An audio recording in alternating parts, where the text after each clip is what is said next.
let's get into it. So, raise your hand if you've ever seen that term before. Enzyme. A couple of you. Okay.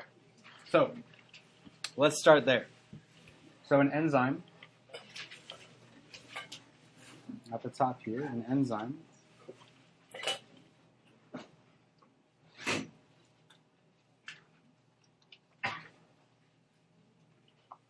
we'll make a list of things about enzymes. I already discussed that the type of molecule that an enzyme is a protein. Right? So the four types of macromolecules, lipids, proteins, carbohydrates, what's the last one? Lipids, carbohydrates, proteins, and nucleotides, or nucleic acids. So the type of molecule here is a protein, and we know that because it's a protein, it's controlled by DNA. So DNA, in particular, a gene in the DNA, is transcribed into RNA and made into a protein.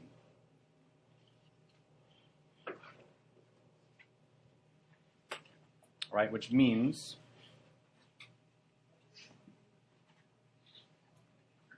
that the properties of an enzyme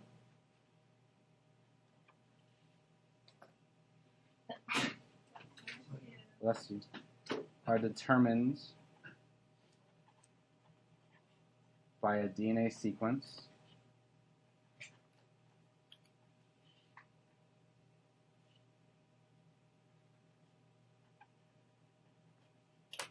which leads to a specific sequence of amino acids.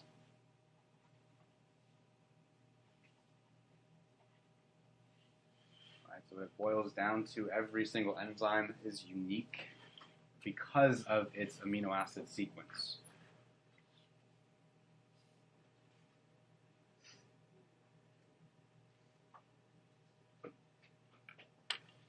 Okay.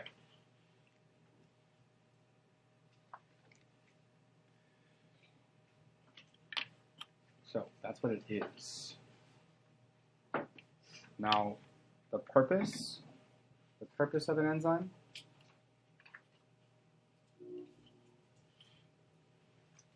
the major purpose of an enzyme is that it is known as a catalyst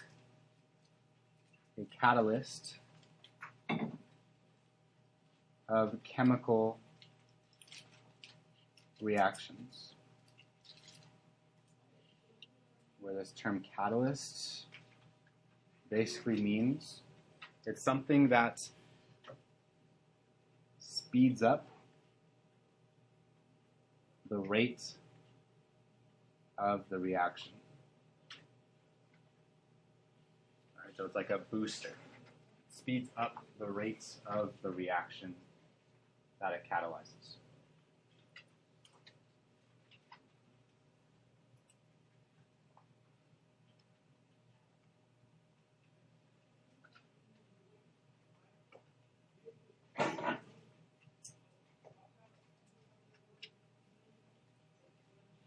Okay.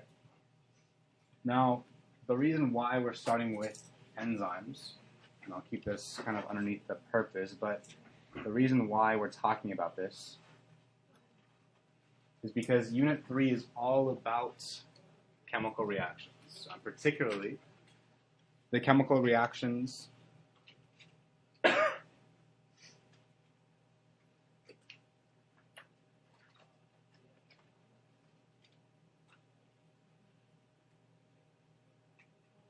that occur during cellular respiration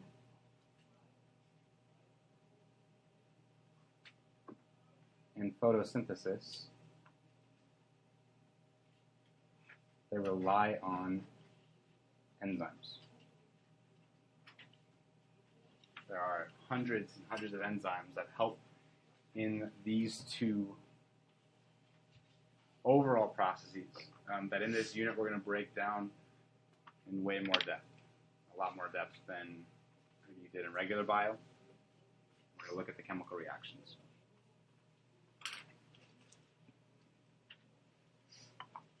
Okay.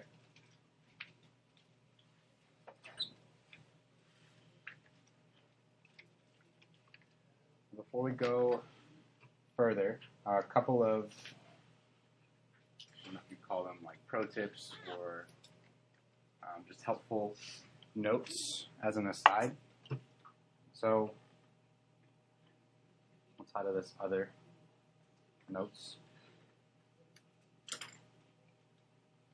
enzymes, whenever you see a text, a question, or anything in your textbook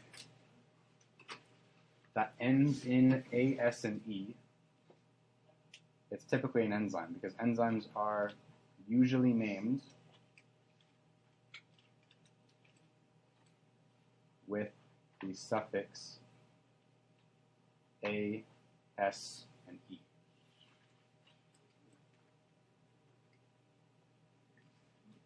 And we'll talk about a couple of examples, but like lactase, or DNA polymerase, amylase, lipase, protease. There's all these different types of enzymes. Whenever you see that ACE, think enzyme, right? Even if you don't know what the word means, ACE means it's an enzyme, which means it's a protein.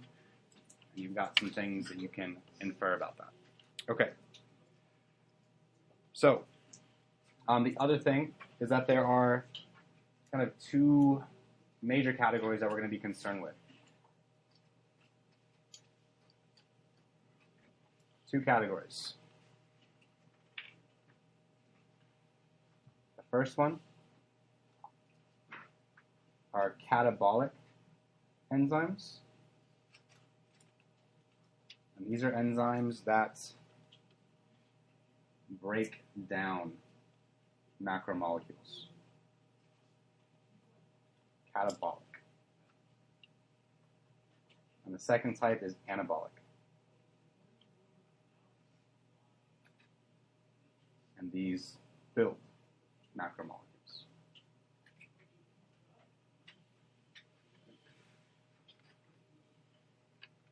Catabolic and anabolic.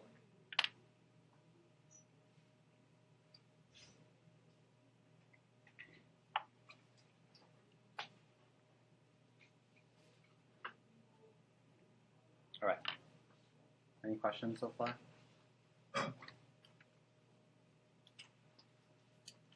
I'm going to spend a little bit of time talking about an example that you probably are familiar with, that you might have talked about in regular bio.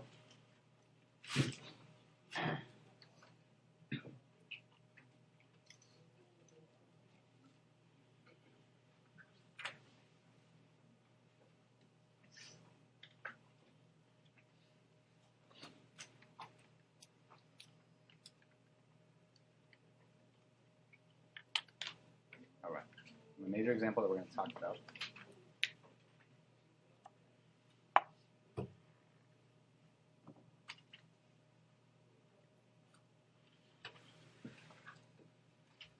is something called lactase.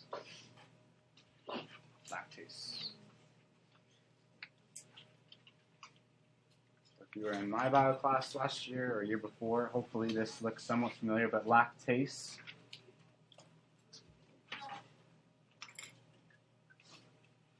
is an enzyme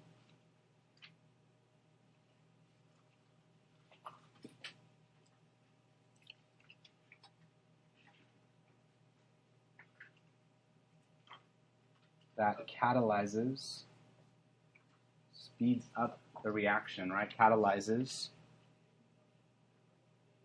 the catabolism of lactose, which is a sugar. Lactase is an enzyme that catalyzes the catabolism of lactose.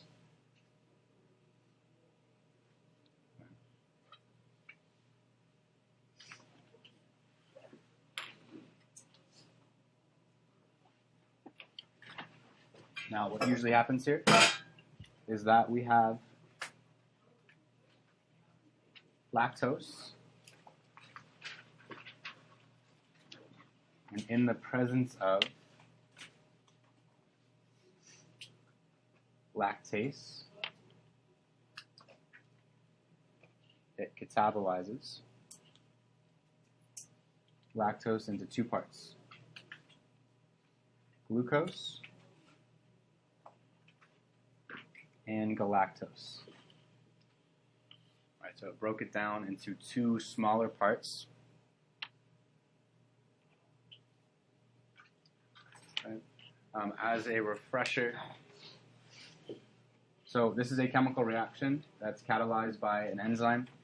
What you start with, we refer to as the reactants. What you start with are the reactants. What you end with are the products. Right? We have one reactant, two products.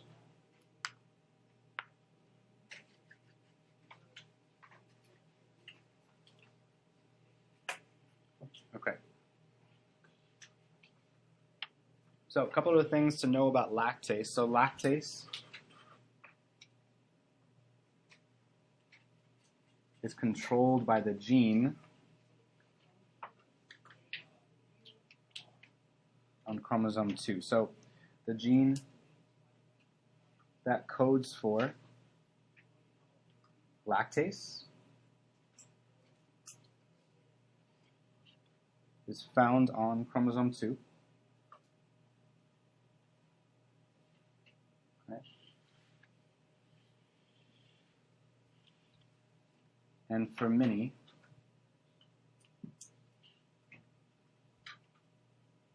this gene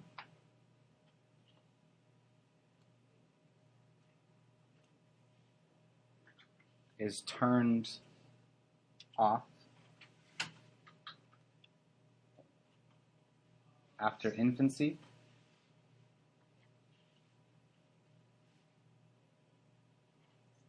leading to something called lactose intolerance.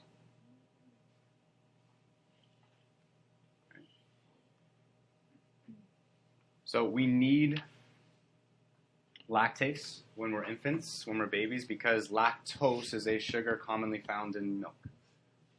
Lactose is a sugar commonly found in milk. Right. And so we need that to be able to digest lactose, to break it down. But then what ends up happening is that our consumption of milk tends to go down when we enter adulthood or after infancy. And so this gene stops producing lactase. Without lactase, lactose never gets broken down.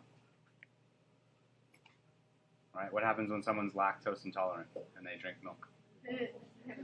Bad stuff, right? You tend to get big stomach ache, diarrhea, flatulence, a whole bunch of symptoms.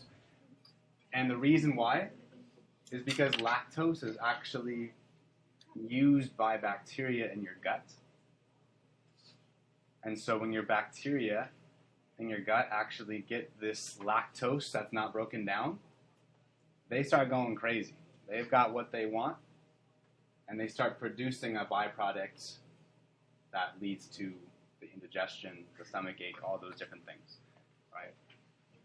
But lactase is normally produced during infancy. Okay. So,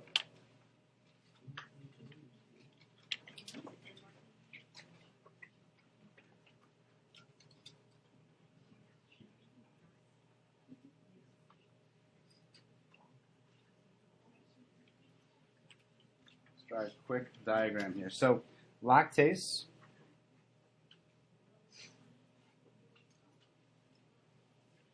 one of the most common places that lactase is produced is in the intestine. Right, so in the intestine, where your food is often processed, we have lactase Enzymes.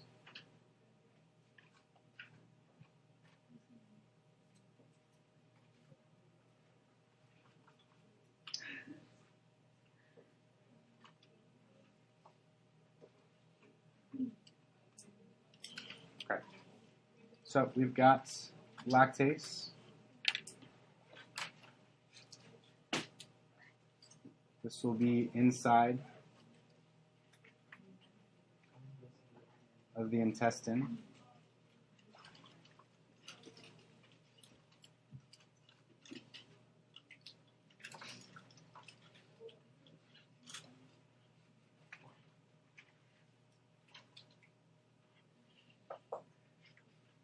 This will be inside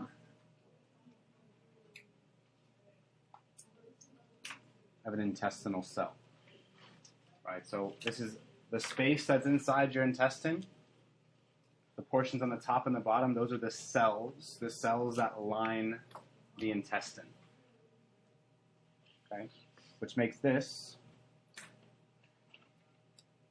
the membrane. Okay, and inside that membrane, we have lactase, which again is a protein that's embedded into that membrane. And as your food passes by, it's already partially broken down because it's passed through your stomach. This lactase enzyme is going to be looking for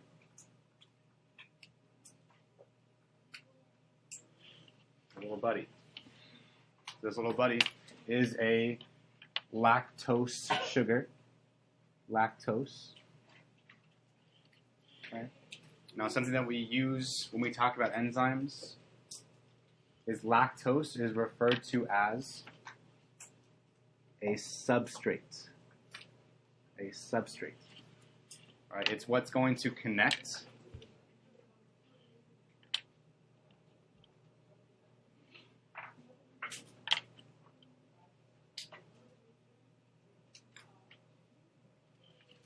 to our enzyme.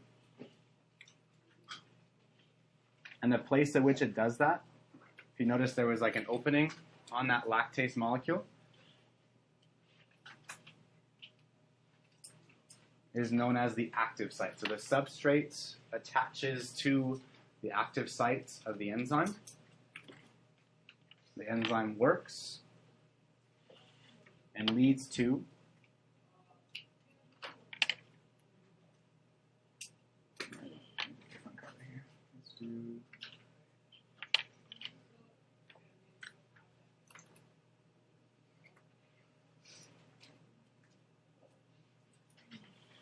products, glucose and galactose, right? So it attaches to that active site.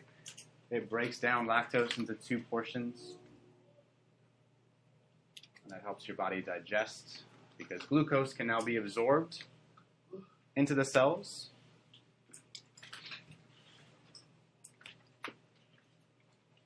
Through facilitated diffusion into the intestinal cells. Glucose transporters facilitated diffusion into those cells to be used for energy. Okay.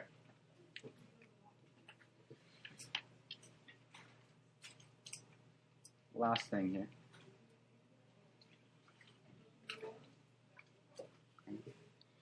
So some other examples of enzymes that you're going to see.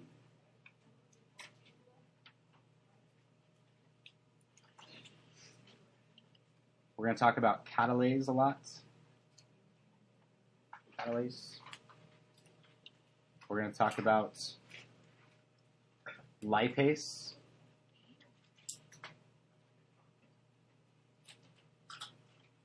Amylase. And protease. These are all catabolic enzymes. They're breaking down specific molecules. And then we'll talk about this one later, but something called DNA polymerase is an example of a anabolic enzyme. It builds DNA molecules during replication.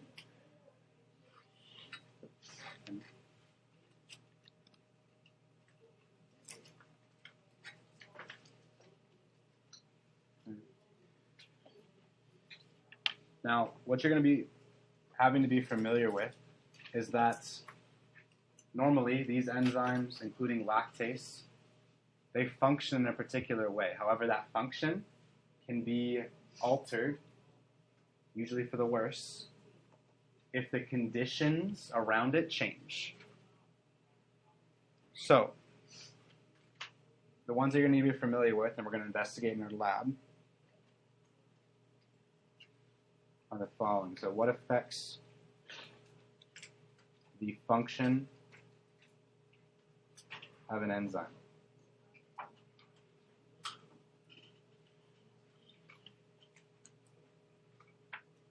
There's 5 major things.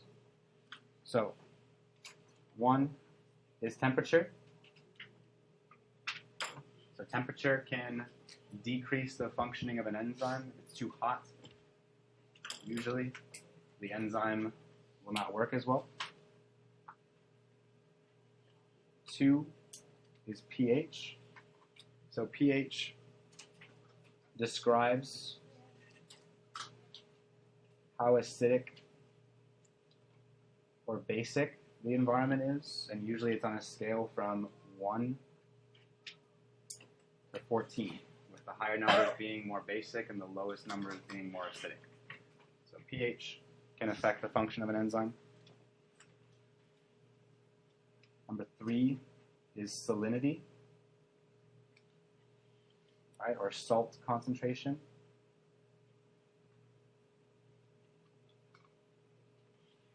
Salt concentration can affect how well an enzyme works.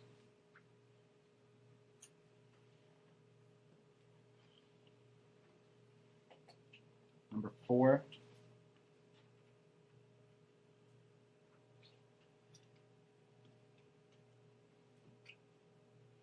are inhibitors. There's 2 types that you're going to learn about tonight. Are competitive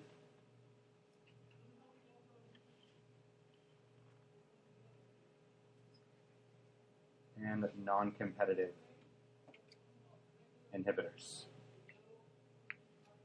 Maybe for some of you, some bells went off in your head when you think about inhibition in the Serengeti rules.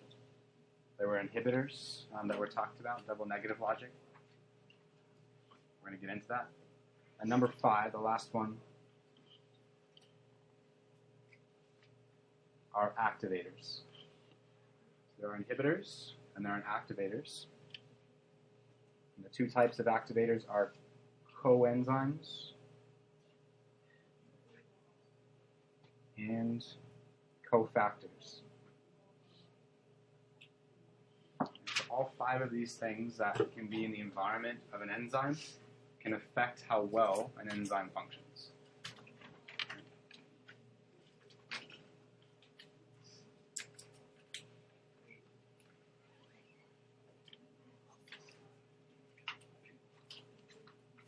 Mm-hmm.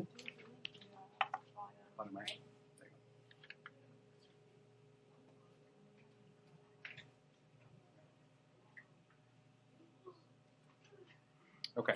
Any questions or things that you want me to repeat?